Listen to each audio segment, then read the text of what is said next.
Sabay-sabay. Ako ay blessed. Ayoko ma-stress. 1, 2, 3. Ba, medyo lumalakas na ngayon Amen. Okay. Next. Tandaan, every gising is a blessing. No? Totoo naman dahil lagi ko itong paulit-ulit. Sinasabi ko na nga rin sa mga bata ito na wala nang pinipiling edad ng kamatayan ngayon. Hindi naman sa dinatakot ko kayo, pero totoo, di ba? Matanda, may bata, may ipin, wala. Mamatay. Ito maganda sa atin. Tayo'y handa dahil alam natin ang Panginoon ang sasalubong sa atin. And one thing is for sure, God loves us. Pero yun lang hindi tayo nagmamadali. Amen?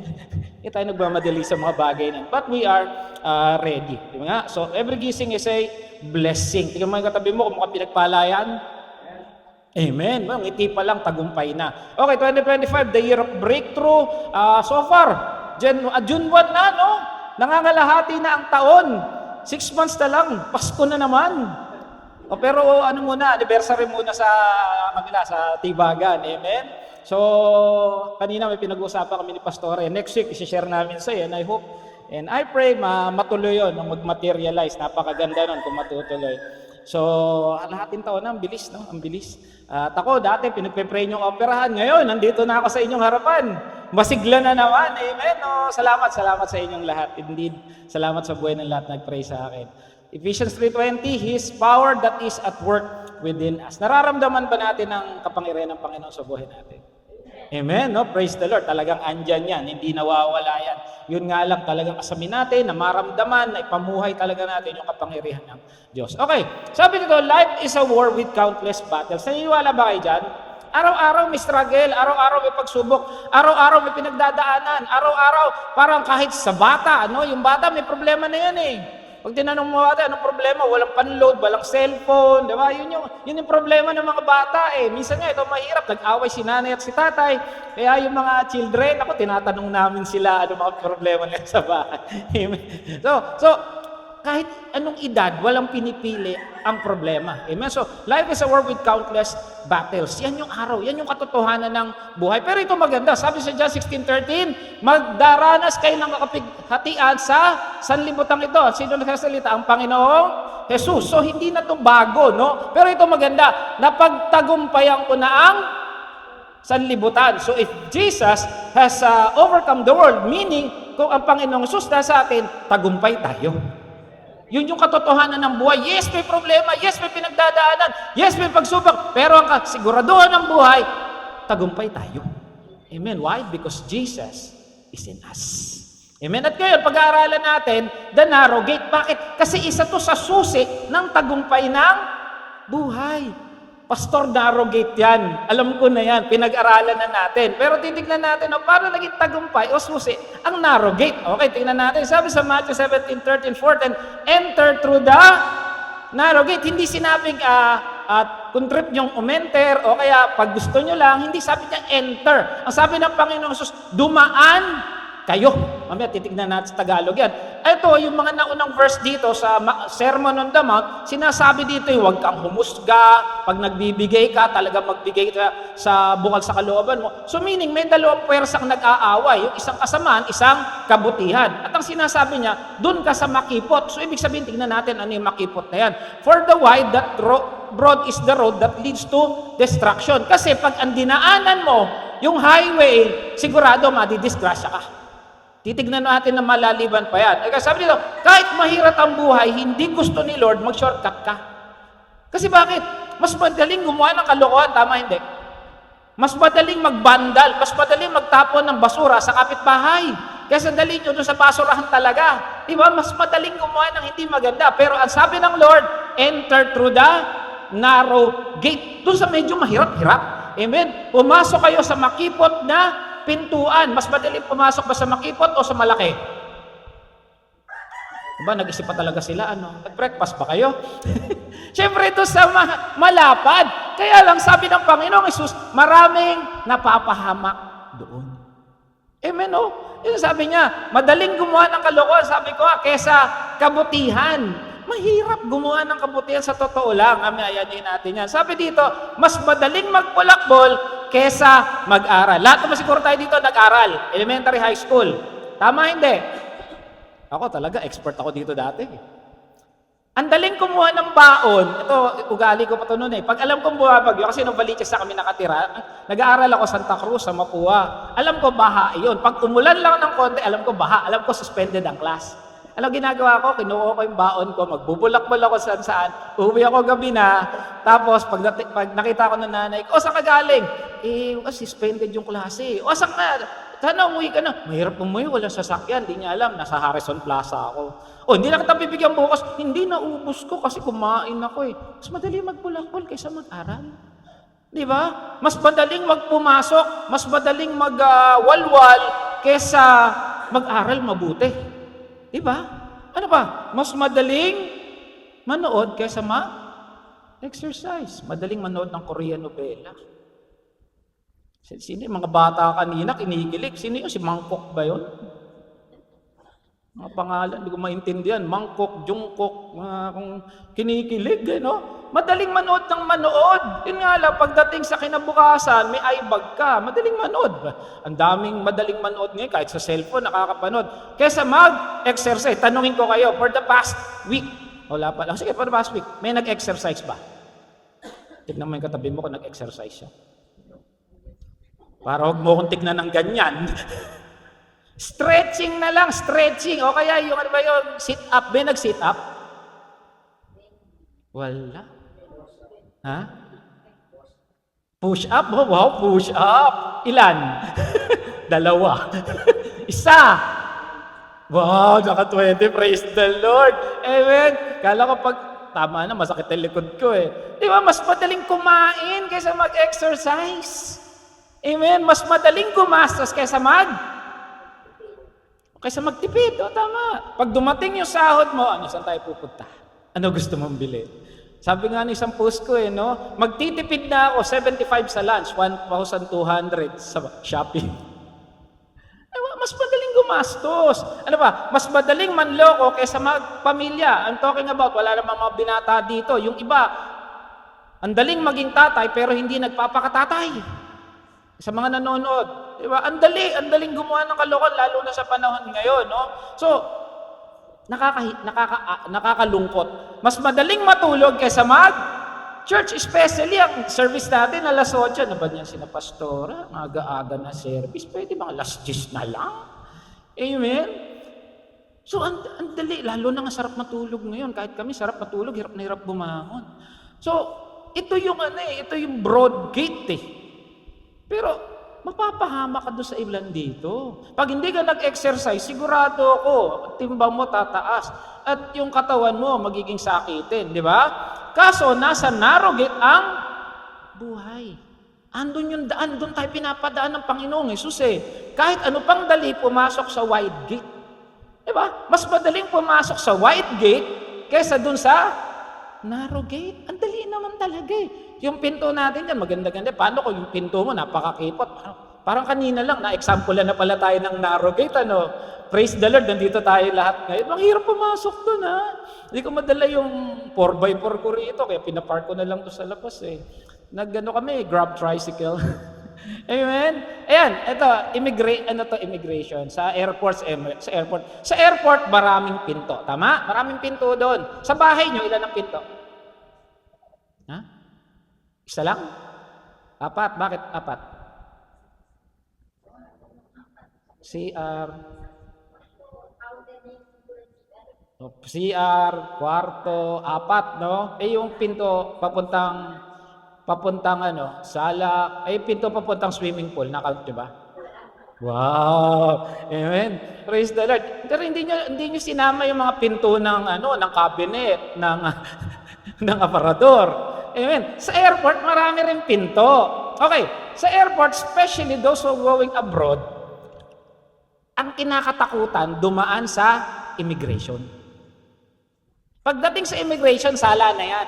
Diyan ka dadaan. Doon mo malalaman kung peke ang passport mo, peke ang visa mo, kung papapalabasin ka, ma-offload ka, o makakapasok ka. Kaya pag diyan nakalabas ka na diyan, makakahinga ka na.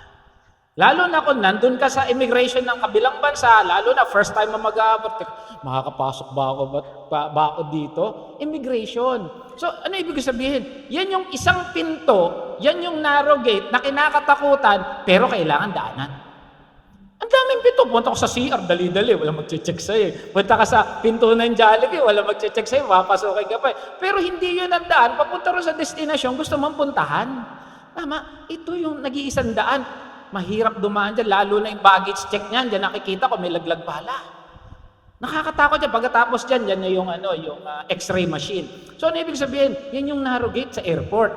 Ganon din sa relihiyon. May tinatawag silang religious pluralism. Konting theology lang tayo. Ano ibig sabihin ng religious pluralism? Ito ang paniniwala na lahat ng relihiyon ang patungo sa langit. O payag kayo. Buddhist, Hindu, Muslim, Islam, Kibuloy, INC, lahat yan papuntang langit. Ang dapat lang, gumawa ka ng mabuti. Iba nga, maging mabuti lang ako at maging mabuting mamamayan ng Pilipinas. Diretso langit na ako eh. Naniniwala ba kayo doon? Amen. Buti na lang may huminti. Dahil kung hindi, naku, tagal-tagal na natin nag-aaral dito. Baka yan pa rin ang pinaniniwalaan nyo. Hindi pare-pareho at hindi maraming daan papunta langit. Bakit? Ang sinabi ng Panginoong Hesus, baka mga bata, alam to ha, Jeremiah, John 14:6, ako ang daan, katotohanan at ang walang sinabi niyan sa Quran, walang sinabi yan sa Bhagavad Gita ba yung sa Buddhist ba yung sa Hindu? O kahit ano, si Jesus lang. Hindi rin sinabing ang daan papuntang langit, mga tiga-Shekinah church lang kasi pogi ang pastor. Walang ganun. Si Jesus lang. He is the only way. Kaya nga is the narrow gate. If you would be direct to the point, Jesus lang. He's the only one. Jesus is the only way to heaven. And He is the narrow gate. Okay, pahabain pa natin. Iisa lang ang daan papuntang kaligtasan, and that is true, Jesus. Okay, balik tayo sa Matthew 7:3. At ito, malapad ang daan papuntang kamahamakan at marami ang napupunta ron. Mas madaling mapahamak at mapunta sa impyerno. Tama, hindi? Kaya tayo nandito dahil ayaw pa ng Diyos, hindi naman sa ayaw ng Diyos bumalik. Dahil ang sabi ng Diyos, kailangan maihayag ang mabuting balita at darating ang wakas. So meaning, sa counter niya, meron dong tigabilang.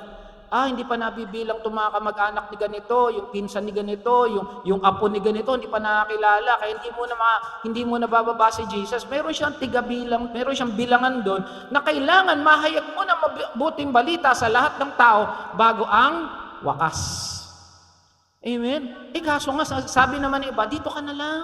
Kasi pare-parehas lang yan. Mga kapatid, pag may nagsabi nito, kahit pastor, kahit pare, huwag kayong maniniwala dahil ang daan papuntang langit, si Kristo lang. Amen?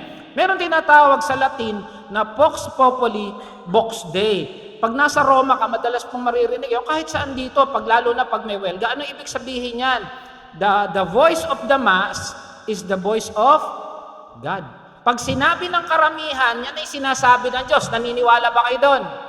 Kung sama-sama tayo, si Pastor Pogi, maniwala kayo doon. Amen? Ano ibig sabihin? Hindi porke sinabi ng karamihan, yun na yung tama. Paano kung may tama sila? Amen? Hindi porke marami sila, tama sila. So, gano'n na naman, ito yung malapad na daan at hindi ito yung daan ng katotohanan. Hindi porke, magpaano tayo dito, mamigay tayo ng tig 1,000, tapos sabihin natin, ito yung truth, dapat ganito. Hindi porke marami sila, tama na sila. Amen? Sabi sa Matthew 7:14, ngunit makipot ang pintuan at makitid ang daan papuntang buhay at kakaunti ang nakakatagpo nun. Ito malungkot na katotohanan. Kahit pala tayo naghahayag ng mabuting balita, at the end, konti lang pala talaga. Konti lang pala tayo makikita-kita doon. Kaya mga kapatid, kaya ka nandiyan sa pamilyang yan, para masama naman sa konting yon yung pamilya mo. Kaya ka nandiyan sa opisinang yan, para masama dyan yung mga kasamahan mo. Kaya ka nandiyan sa eskwelahan yan, para masama sa konting yon yung mga kaklase mo. Amen? Kukunti lang pala. I hope and I pray, kasama tayo sa konting yan. Amen? Ano sabi dito? Imposible talaga kaligtasan, no? Kanina nga, nabanggit ang biyaya. Buti na lang kasi sa katotohanan lang, o sa sarili natin, hindi natin kaya. Kaya nyo makarating sa langit? Kahit ano ganda ng kanta natin kanina, kahit anong luha mo, isang tambak na luha pa yan, hindi ka makakarating sa langit. Kahit anong bigay mo pa, lumakad ka ng paluhod, papuntang Quiapo, hindi mangyayari yan. Buti na lang may biyaya. Amen. Sabi sa Ephesians 2:9, alam na to, hindi, sapagkat dahil sa kagandahan loob ng Diyos, kayo naligtas sa pamamagitan ng pananampalataya at ito'y kaloob ng Diyos. Hindi ito bunga ng inyong gawa. Pinapaulit-ulit natin to para hindi natin makakalimutan dahil baka makakalimutan natin na kaya tayo naligtas kasi dahil mabait tayo. Amen? Yun yung narrogate eh. Biyaya na nga, narrogate pa, no? May biyaya na nga, hindi pa makasama sa narrogate. Nakalain nyo yun? Kawawa naman. Kaya pala kukunti lang. Biro nyo, biyaya na nga, kukunti pa pala yung naliligtas. Amen? Kaya nakadaan sa narrow gate kasi may Kristong namatay para sa iyo. Praise the Lord, may Jesus na namatay. Praise the Lord, may biyaya. Amen? Yun yung narrow gate. Kaya kung iisipin nyo na lang, may biyaya na, ako kunti pa. Paano kung walang biyaya? Paano na? Wala na. Amen? Ito yung illustration. Ito daw yung marami, ito yung Vox Populi, Vox Day, ito yung daan papunta kay Jesus eh. Biro nyo may Jesus na nando. Parang nakakita na ba kayo ng mga barker ng jeep? Ay, dito, bayan. May tumatawag si Jesus na ganun eh. Uy, ito yung daan papuntang langit. Ayaw pa din. Paano kung walang ganun?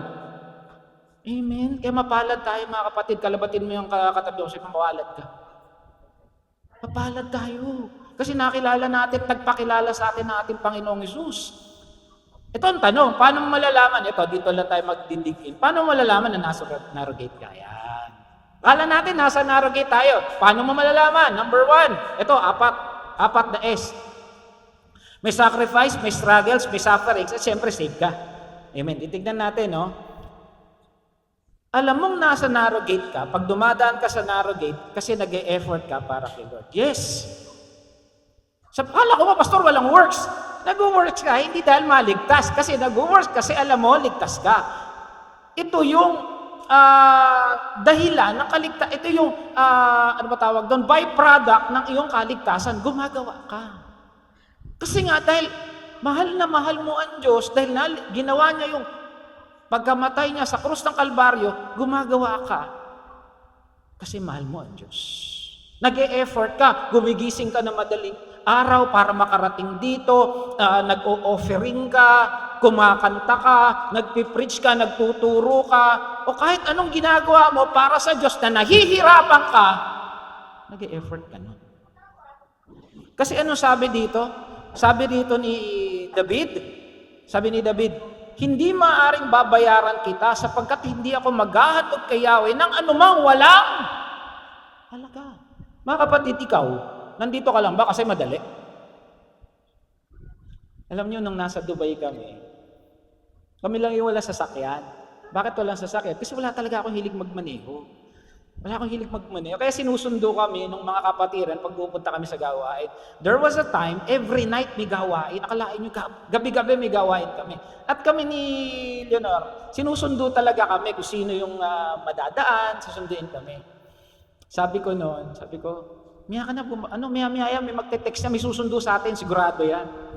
Alam mo, sa dinami-dami ng kapatiran, isang gabing yun, walang sumundo. Sabi ni Leonor sa akin. Pupunta pa tayo ron kasi walang susundo. Sabi ko, parang narinig yata nila yung sinabi ko, di, may susundo yan, walang sumundo. Commute kami, gabing-gabi. Ayun, ano ibig ko sabihin? Hindi porke madali, kaya ka lang nando sa gawain kasi madali. Hindi porke may sumusundo sa amin, pupunta kami sa gawain, ngayon wala na susundo, sabihin ko na, wala sumundo kasi hindi na kami nakapunta. Paano kung valid yung reason nila, kami hindi? Commute kami, gabi kami umuwi, noos na kami nakauwi. Nag-commute na lang kami. Kapatid, nandito ka lang ba kasi madali? Nagbibigay ka lang ba kasi yan yung latak? Kumakanta ka ba dito kasi yun lang yung ano tawag dito, kabisado mo? Nagtuturo ka kasi ito yung paborito mo? Yung meron lang pabor, pero yung mga bagay na nahihirapan ka para sa Diyos, ayaw mo na gawin. Kung nasa narrow gate ka, sure may sacrifice yan, kapatid. Meron yan. Amen? And I praise the Lord sa buhay ng mga nandito kasi alam ko mahirap talagang mag-church ng alas 8. Amen? Pag nasa narrow gate ka, may effort kang gagawin para kay Lord. Amen? Because that proves your love to the Lord. Amen? Ano sabi dito sa Matthew 16? If anyone would come after me, let him deny himself and take up his cross and follow me. May hirap kang dadaanan, kapatid, kung nasa narrow gate ka. Kung talagang mahal mo ang Lord, hindi ka nag-church lang dito kasi malapit, kasi mahal mo ang Diyos. Hindi ka nagpupunta rito kasi gusto mo lang makita yung kagwapuhan ko. No. Kasi bakit mahal mo ang Diyos? Amen? Kahit naggabing-gabi ka, natulog ka gabi, but because you love God, nandito ka ngayon. Amen? Sabi ng Panginoon, no? Parang si David, hindi siya magbibigay ng bagay na walang kwenta sa Diyos. Ang tanong, tayo ba nagbibigay na walang kwenta sa Diyos? Amen? Pag nasa narrow gate ka, may sacrifice kang talaga. Parang kanina, nasampulan tayo dito. Kung tutusan, pwede na tayong umurong eh. O ba't hindi ka nag-church? Pastor, ang hirap pumasok. Merong ano dun eh. May patay, may harang eh. Hindi na kami nakarating, umuwi na kami. Pwede, di ba? Ang hirap dumaan talaga kanina ron. Kaya sure, pag alam mong nasa narrow gate ka, if you are giving effort to the Lord. Tadi mo kapatid, kalabit yung mga katabi mo, sabi mo, nag-e-effort ka ba? Amen. Praise the Lord. Amen. Okay. Yung pangalawang sumunod, struggles and suffering. Yung same, kabisado niya na yun. Okay. Ano ba? Magkaiba ba yun? Pareho ba yung struggles and suffering? Na hindi lumabas na. Struggling implies actively working to overcome, while suffering is more passive state of enduring hardship or pain. Ano yan? Ang struggle daw, ito yung mga bagay na kailangan mong gawin, pero mahirap. Magtrabaho, madali. Pero kailangan gawin. Yet you struggle. Mag-aral, madali. Hindi. But yet you have to struggle. Mag-alaga ng anak, madali. But yet you struggle. Ginagawan mo ng paraan. Lilalaban mo yan kasi mahal mo. At ganun din. Pag nasa narrow gate ka, may struggle ang buhay talaga natin. Pero nilalaban natin. Amen? Ano naman yung suffering? Ito yung suffering. Ito yung alam mong mangyayari, pero ayaw mong mangyari. Ano yan? Nagkakasakit. Nagkakasakit ba tayo? May nangyayari bang hindi maganda sa bansa natin? Dadaanan mo yan eh. May nangyayari bang hindi maganda sa pamilya natin? Suffering yan. Dadaanan mo yan. Kahit na ayaw mo mangyari, mangyayari yan. Pero itong nakaka-puzzle. May mga tao hindi dumadaan sa mga bagay-bagay na yan. Amen? Baka wala sila sa narrow gate. At kaya pag dinadanas mo yung dalawang yan, nasa narrow gate ka. May struggle at suffering sa buhay mo. I'm not saying na aabangan mo yan. Ang sinasabi ko, huwag kang magtaka pag nandyan yan. Kasi maradaanan mo talaga yan. Tingnan natin, ano sabi ha? Pag dumadaan sa narrow gate, may pagdadaanan ka talaga. May pagdadaanan ka. Buti na nga lang, hindi tayo doon nakatara. Dinadaanan lang natin. Amen? Anong sabi sa Romans 5:3? Ikinagagalak din natin ang mga kahirapang ating tinitiis. So talagang tinitiis mo, may hirap talaga. May hirap talaga sa buhay. Amen? Hindi madaling mabuhay. Kaya nga laging tanong, bakit ka ba gumigising sa umaga? Mahirap bumangon sa umaga? Lalo na Lunes, bukas, mahirap. Alam niyo ako, talagang mula yata nung na-opera ako, tuloy-tuloy yung buhay ko. Ibig sabihin, parang walang pause eh. Di ba? Dalawang linggo ko halos nagpagaling. Namatay yung father ko, dumating yung brother ko, dumating yung sister-in-law ko. Nagkaroon ng event sa amin sa office. Wala akong day off, di pa ako nagde-day off. Yung day off ko dapat Saturday, Sunday. Hindi ako nag-day off kahapon, pumasok kahapon. Nagmamadali ako kasi hapon may Bible study. Tapos andito ako ngayon. Bukas, pasok na naman. Kailangan gawin eh. Hindi ko pwedeng sabihin na hindi ako papasok. Kailangan minto muna yung mundo ko. No. Amen. Sabi niya, kahirapang aking tinitis. Dahil alam natin, ito yung nagbubunga ang ating pagpinagtyaga. Nagbubunga pag pumapasok sa trabaho. Nagbubunga pag nag-aaral? Mayroon, may bunga yung paghihirap na yan. At ito'y tayo hindi binibigo ng pag-asang ito sapagkat ang pag-ibig ng Diyos ay ibinubuhos na sa atin ng mga puso sa pamamagitan ng Espiritu Santo na ipinagkaloob sa akin. Buti na lang may grace.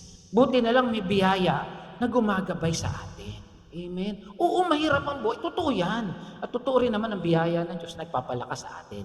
Amen? Sabi ko, ang dumadaan sa narrow gate naman, ito naman yung suffering. May dadaanan ka talaga. Kahit ayaw mong dumaan dito, dadaanan mo talaga. May mga kumakahol na aso pa nga. Dadaanan mo kasi kailangan mong daanan. Ang sabi sa 1 John 5:19, alam nating tayo sa Diyos, kahit nasa buong sanlibutan ay nasa kapangyarihan ng... pag nasa sanlibutan tayo, anak tayo ng Diyos, ang buong sanlibutan sa Diyos, sino titirahin yan? Tayo o yung walang Diyos? Tayo. Hindi natin close yan eh. Kalaban natin yan eh. Titirahin talaga tayo. Yan tayo mga anak ng Diyos eh. Hindi tayo kakampi ng naghahari sa sanlibutan. Kaya meron talagang suffering. Kaya wag tayong magtaka. Pero wag naman nating intayin, magkakaproblema. Yun nga lang problema sa problema eh. Wag mo nang darating ngayon. Wala akong budget. Minsan nangyari sa akin, wala talaga akong budget. Yung PC ko, nasira. Nasira na naman. May nasira na naman. Sabi ko, bakit pa sabay-sabay kayo dumarating? Diba? Hindi mo pwede sabihin yung problema. Bakit pa sabay? Pwede ba bukas naman kayo dumating?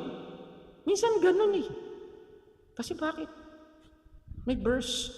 Ano sabi? Sabi pa nga ni Santiago, mga kapatid, bagala kayo kapag kayo dumadanas ng iba't ibang... Grabe, no? Nagagalak pa. Bakit daw? Dapat ninyong malaman na naging matatag ang inyong pananampalataya sa pamamagitan ng pagsubok. Tumatatag ba tayo pag may pagsubok? Amen? And so even passing through the narrow gate makes us stronger. It's also a blessing. Amen? Sa pamamagitan, at dapat kayo magpakatatag hanggang wakas upang kayo maging ganap at walang kulang. Ano ibig sabihin? Pag hindi ka dumanas ng pagsubok, kulang-kulang ka. Yung sinasabi. Makukumpleto raw tayo. O, tanong, sino rito yung may problema ngayon? Alam mo, yung katabi mo, maganda lang damit niyan. May problema yan. Yung katabi mo, ngingiti-ngiti lang yan, laki ng problema niyan. Di ba? Pero praise the Lord, nandito tayo dahil may biyaya ang Diyos. Amen. Nandito tayo para magpalakasan. Nandito tayo para paalalahanan ng Diyos, Ditas, mahal kita. Sabi ng Lord. Amen. O kalabitin mo yung katabi mo, sabi mo, mahal ka ng Diyos. Amen. Sabi ng mag-asawa, mahal din kita. Ang tweet. Amen. Natagal pa yung Valentine's. Father's Day muna. Hello. Nagpaalala eh. No? Amen. Ano sabi dito? So, una, you have to sacrifice. There's a suffering. And then, alam mo, pag ikaw nasa narrow gate, ito blessing. Ang dumadaan sa narrow gate, papuntang buhay na walang hanggan. Amen. Amen. Parang walang kwenta. Ulitin ko. Ang dumadaan sa narrow gate, papunta sa walang hanggang buhay. Amen. Palakpakan nga natin ating Panginoon. Kahit anong laki ng kalsada, kung hindi yan ang pupuntahan mo, maliligaw ka. Tama, hindi. Halimbawa, papupuntahin ko kayo ng Bicol. Sabihin mo, Pastor, dadaan kami ng NLEX. Papunta kami, dito kami papuntang Tarlac. Ay, ano pala? TPLEX. Maganda na yung kalsada ron. Mga kapatid, hindi ka makakapuntang Bicol. Dito Bicol, mag-SLEX ka. TPLEX, dito yon. Hindi yung maganda yung kalsada rito eh. Hindi ba? Pag nasa narrow gate ka, ligtas ka. At balang araw, makikita-kita tayo sa finals. Amen? Ang sabi dito, John 10:9-10, I have come that they may have life, and that they may have life, have it more abundantly. Ano sabi dito? I am the door. Sa ibang translation, I am the gate. Jesus, siya yung dadaanan natin eh. Although mahirap, pero ang mahalaga, at the end of it, may buhay tayong walang hanggan. Amen? Yung palang panalo na kayo, lagi ko itong inuulit-ulit. Pati mga bata, tinatanong kayo, naniniwala ba kayo mabilis ang panahon? Oo, raw, alam nila. Dati grade 1 lang sila, ngayon anong grade na sila. Tayo, ilang taon na tayo ngayon. Parang kailan lang naalala ko, nakita ko yung picture namin ni Pastora nung first time namin, ng 20 years. Grabe, ang pogi ko talaga doon. Ang ganda ni Pastora, ang cute ko to. Kita yung pisngi niya. Oh. Amen. Ang bilis ng panahon. Tapos pinanganak si Daniel. Ngayon, ilang taon na yung anak namin. At kayo ganun din, di ba? Nung una kayo nagkakilala ng boyfriend nyo, ngayon asawa nyo na. Di ba parang kailan lang? Nung unang pinanganak yung anak nyo, yung first son or daughter, di ba parang kailan lang? Ngayon, makukulit na sila. Noon, wala pang cellphone. Noon, ang tubig, hindi pa binibili. Noon, hindi mo sinasama sa budget ang load. Tama, hindi. Dati sa gripo lang yung tubig. Ang channel ng TV, 5 lang. Parang ako lang yata umabot nun. Tapos yung television, hindi ganun, no? Yung may printo. Nabot nyo ba yun? Tapos may susi pa. Biyernes lang binubuksan ng tatay ko yun. Ngayon, kahit sa cellphone, pwede ka nang manood. Dati, pag may usapan kayo sa Harrison Plaza o sa CCP, pag sinabing alas 10, nandun ka, wala yun, tatawagan, saan ka? Ito, on the way na. Pala, naliligo pa lang. Pag usapan nun, usapan talaga. Kasi walang cellphone, walang means of communication. Wala pa nga yung pocket bill eh. Di ba? Ang bilis ng panahon, mga kapatid. Tignan mo yung katabi mo. Bukas pa kaluwa, puti na buhok niyan. Di ba? Ang bilis ng panahon. Ito maganda sa atin. Meron tayong buhay na walang hanggan na naghihintay sa atin. Amen? Pagdating natin doon, siguro lalo tayong pupugi at gaganda. Amen? Magkikita tayo, tika mo kasi kaya na yun, tika Santa Maria na. Ulitin ko, di tayo nagmamadali Pero alam natin na may buhay na walang hanggan na naghihintay sa atin. Because we enter to the narrow gate. Okay, paano rin maka-enter? Mabilisan, unang-una, because of love. Ano sabi sa Mark 12:30? Higit na mahalaga ang umibig sa Kanya ng buong puso, buong isip, buong lakas, at ang umibig sa kapwa gaya ng pag-ibig sa sarili kaysa magdala ng lahat ng handog na sunugin ni Papa ang mga alay. Sabi nito, ano raw? Love the Lord your God with all your heart, with all your soul, with all your mind, and with all your strength. And the second is this, love your neighbor. Alam mo, nasa narrow gate ka pag yung magmamahal ng Diyos nasa iyo. Lagi natin sinasabi, we have grace. Ang tanong, nararamdaman ba natin yung grace? Ang daming magagaling na scholar kayang ipaliwanag ang Biblia from cover to cover. Nararanasan ba nila yung grace? Mabuti na lang tayo nararanasan natin. Di ba? Yung iba kaya ipaliwanag yan. Theologically, philosophically, pero mas maganda tayo na pamumuhay natin. Amen? Hindi mo kaya ipaliwanag isang bagay. Parang yung tinanong doon sa Bible, yung pinagaling ng Panginoong Yesus. Pinagaling ka niya, oo. Hindi ko siya kilala, pero alam ko, pinagaling niya ako. Buti na lang tayo, kilala natin si Jesus, niligtas pa niya tayo. Amen? Ikaw, kilala mo ba si Jesus? Amen? Kaya nga dapat na magiging byproduct yun, o yung magiging kapalit ng pagmamahal ng Panginoong Yesus na yun, mamahalin din natin siya. Kasi may relasyon tayo. Ang pangit naman ng relasyon na yan kung walang pagmamahal. Makakaraan tayo sa narrow gate na yan kung may pagmamahal tayo. Gumagawa at kumikilos ka kasi mahal mo siya. Kumakanta ka kasi mahal mo siya. Pumapunta ka rito na maaga kasi mahal mo siya. Nagtuturo ka kasi mahal mo siya. Nagiging mabuti kang nanay o tatay kasi mahal mo siya. Nag-aaral ka sa eskwelahan na mabuti kasi mahal mo siya. You do everything because you love God.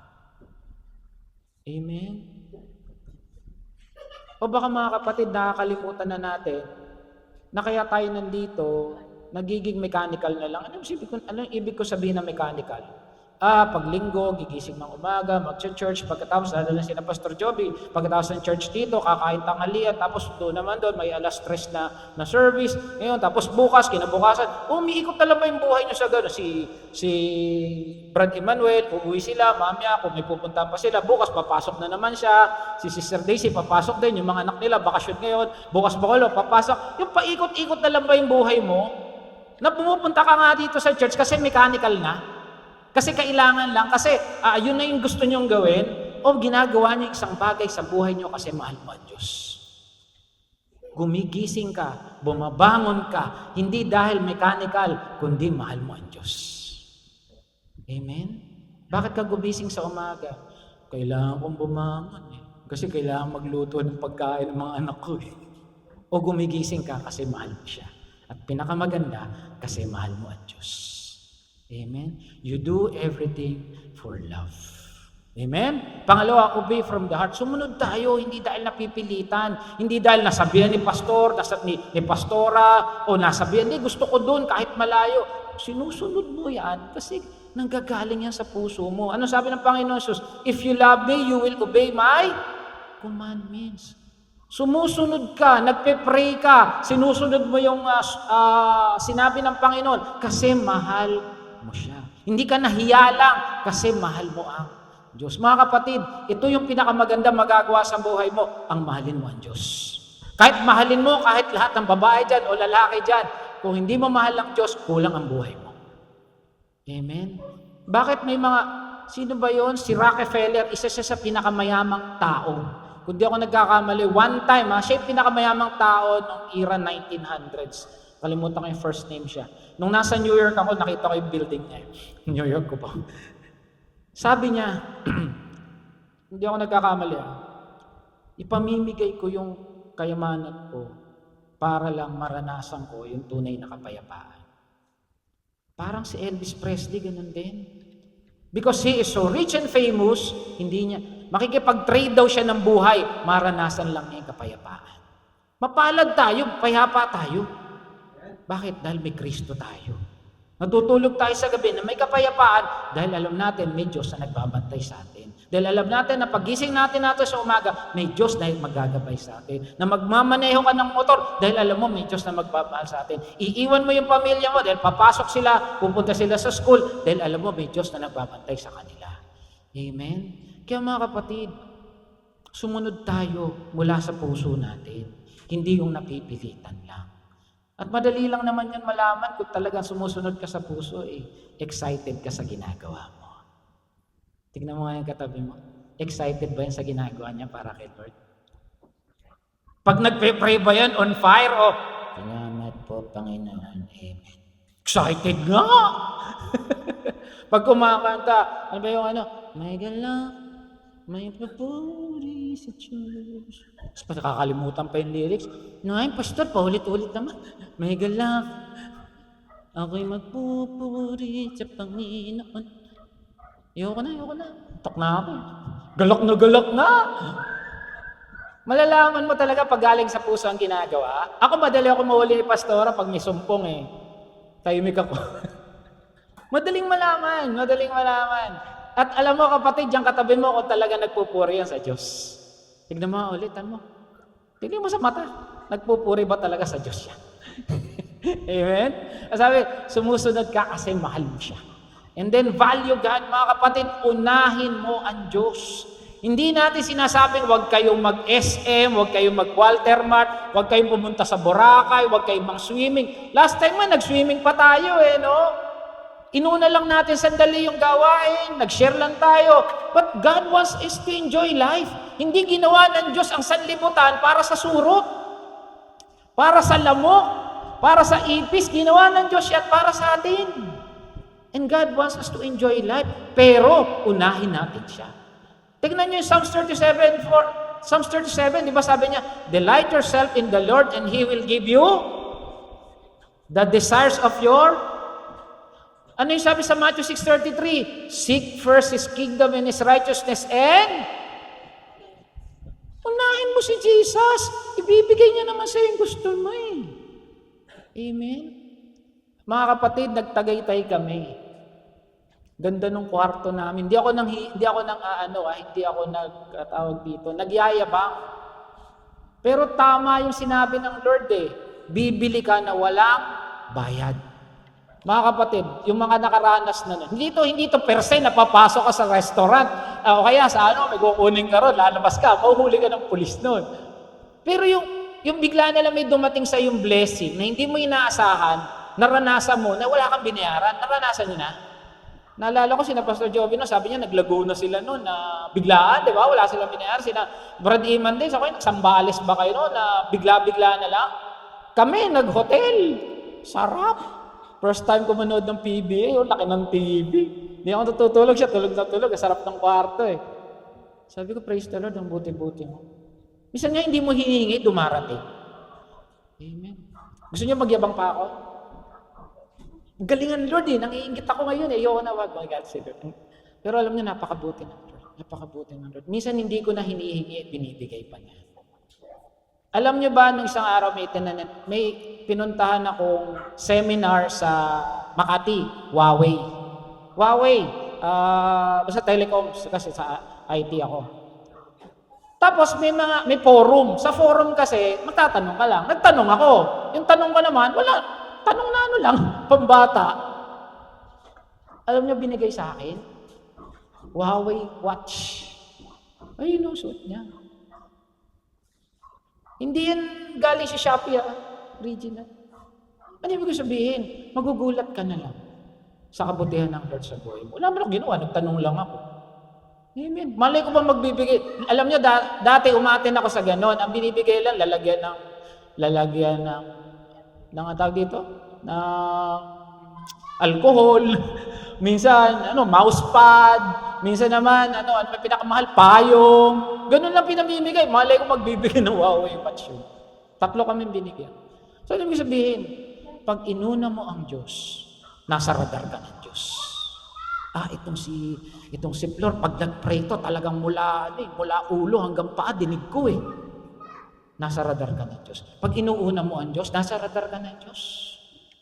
Amen? Kasi bakit? Ayaw ng Diyos na masihigatan mo yung ginagawa mo para sa Kanya. Yun yung biyaya. Pag ikaw inuuna mo ang Diyos, uunahin ka ng Diyos. Pag binibigay mo yung para kay Lord, uunahin ka. Itong si Daisy, inuuna ako kahit kapos. Makikita mo, bumabagsak ang biyaya sa'yo. Ano sabi niya? Give and it will. May verse ba? Wala. May verse. Yan si Ivy, inuuna ako niya. Pagpapala, bubuhos. Makikita mo. Hindi sinasabing walang problema, pero nasa radar ka ng Diyos, babantayan ka niya. Amen? Unahin mo ang Diyos. You value God. Amen? Nasa atin na lahat unahin mo na lang ang Diyos. So sabi dito, Jesus answered him, if anyone loves me, he will keep my word, and my Father will love him, and will come to him, and make our home with him. Hindi nyo napansin?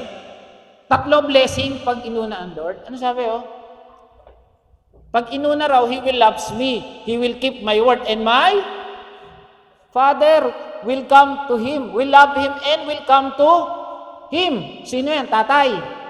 And make our, pag sinabing our, kasama si Jesus, nasa atin na Holy Spirit Hindi 3 yan. Mga kapatid, value God above all. Nasa atin na biyaya. Huwag nating hayaan na yung biyayang hindi natin nararanasan. Maranasan. Amen? Una sa Lord sa buhay mo. And then lastly, pagkatiwala nyo. Sabi ko nga sa inyo, pangitingiti lang yung katabi nyo, pero may problema yan. Pagkatiwala nyo sa Diyos. Diba? Sabi dito, ito ba yung verse kanina? I have been crucified with Christ and no longer live. Colossians pala yung verse mo, Colossians. But Christ who lives in me, and the life I now live in the flesh, I live by faith in the Son of God who loved me and gave Himself for me. Nasa atin ang Panginoon Jesus. Suko mo na kay Lord. Ito, lagi ko itong pinapaalala. Pag nag-pray tayo, Lord, may utang ako, ang laki. Sabi mo, ito na yun. Ito yung may problema kami sa bahay, ito na sa iyo na. Pagkatapos ng amen, akin na nga, sino ba yung mga utangan ko? Ayaw ng Lord yun. Naalala niyo yung tinuro ko sa prayer meeting, di ko na nasama sa Romans 5:8, na nasaan yung prayer natin? Nasa bowl na incense. Ang nangyayari ganito, nilagay mo doon, nag-pray ka, nalagay doon yung prayer ni Wendell, ni Leonor, nandun. Tapos bigla akong kinuha. Sabi ni God, teka, bakit nawala yung buwasan? Isipin nyo lang, nalagay na doon, kasi yun yung prayer, andun yung prayer natin sa harapan ng Diyos. Ito yung prayer ni Gina, nandyan. Tapos, pag-amen, kinuha uli. Huwag tayong ganun, mga kapatid. Kasi once you pray, give it all to God. Amen? Ibigay mo lahat sa Panginoon yan. Kapag nasa narrow gate ka, nagbubuhay ka na para sa Kanya. Kapag nasa narrow gate ka, pag nag-pray ka, iwan mo na. Totoo, natatakot tayo, nag-worry tayo. Yes, that's true. But when we pray, give it all to God. That's interesting. Sabi ko nga, lagi ko sinasabi, pag nagpe-pray ka, there has to be faith. Tama? May faith, may pananampalataya. Kasi kung wala kang faith, wag ka na mag-pray. Buti na lang si Patrice may faith. Amen? Kaya sabi, when you pray, give it all to God. Kung nasa narrow gate ka, pag nag-pray ka, nandun yung prayer mo because you entrust everything to Him. Amen? So, paano nasa narrow gate? Unang-una, love. You do everything because you love. Pag nasa narrow gate ka, mahalin mo ang Diyos. Amen? Mahalin mo yung Diyos. Kasi inuna ka na mahalin ang Diyos eh. Pakita mo na mahal ka. Pangalawa, maging obedient ka sa Kanya, sumunod ka.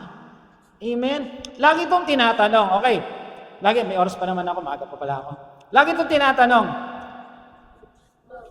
tinanggap mo si Jesus, tama? Pag tinanggap mo si Jesus, ligtas hindi?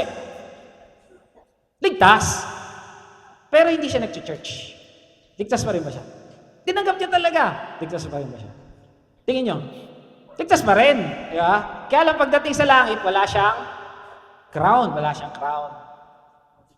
Kaya lang, kung talagang tinanggap mo si Jesus, kikilos ka eh. Nasa narrow gate ka eh. Magkakaroon ka ng sakripisyo talaga. Maybe hindi ngayon. Kasi ito huwag tayo maging judgmental. Makinig, huwag tayo maging judgmental. Ito, nag-backslide ito. Ako, naniwala ako, pag tumanggap kay Jesus talaga yan. Mag-backslide man yan, ibabalik ni Lord yan. Amen? Dahil maraming ganun. Kaya huwag natin sabihin na, ito si hindi na nagpe-pray, hindi na nag-church, bumalik siya sa dati niyang gawa. Pero kapatid, hindi natin alam. Malay nyo, bukas makalo, pastor na yan. Tayo, hindi pa. Amen? Hindi natin alam yung buhay. Pero ang malaga, ang trabaho lang natin, sumunod sa Diyos at magbahagi ng mabuting balita. Alam nyo, namimiss ko na nga magbahagi ng mabuting. Alam nyo na nandun, parang hirap. Nasa ko nun, gusto ko mag-share dun eh. Kaya lang parang hirap eh. Doon sa bakas. Sarap mag-share dun, gal. Di ka papansinin talaga ron. Mag-aamoy hotdog ka lang dun, tsaka amoy ihaw dun. Pero namimiss ko na, I hope and I pray matuloy na yung ating hospital ministry. Kasi ako na hospital hindi hospital ministry. Pag-pray natin, amen? That's one way of obeying God. Because bago siya umalis, yung inutos niya sa atin. Diba? Make disciples of all nations. Amen? Pangatlo, we value God. Una, Lord, sa puso natin. Kasi Kristiyano tayo Christian. Amen? Nasa atin ang Panginoon. So, dapat sa buhay natin, nakikita ang Diyos lagi. And then, we entrust everything to Him. Huwag yung pag nag-pray ka, kukunin mo ulit. Amen? Pag nasa narrow gate ka, unang-unang meron ka pagmamahal. Amen? Love. Dahil ano sabi dito? Sumagot si Jesus, ibigin ng Panginoon mong Diyos ng buong puso, buong kaluluwa, at buong pag-iisip mo. Ito ang pinakamahalagang utos. Amen? Yes, nararanasan mo ang grace kung nasa iyo ang pagmamahal ng Diyos. Ang tanong, may tanong dito mahal mo nga ba siya o kailangan mo lang siya? Parang parang babae lang tsaka lalaki, no? Mahal mo ba ako o kailangan mo lang ako? Tanungin nga natin ang sarili natin, mahal ba natin talaga si Lord? O kailangan talaga natin siya? Kailangan mo kasi mahirap sa buhay. Tanong mo sa sarili mo, ulitin ko mahal na nga lang ba natin si Lord? O kailangan lang natin si Lord? Amen? Purihin ang Panginoon. Palakpakan po natin siya. Dahil tayo po tumayo na. Tayo po ay manalangin. Dakilang Ama, pinupuri ka namin, pinasasalamatan.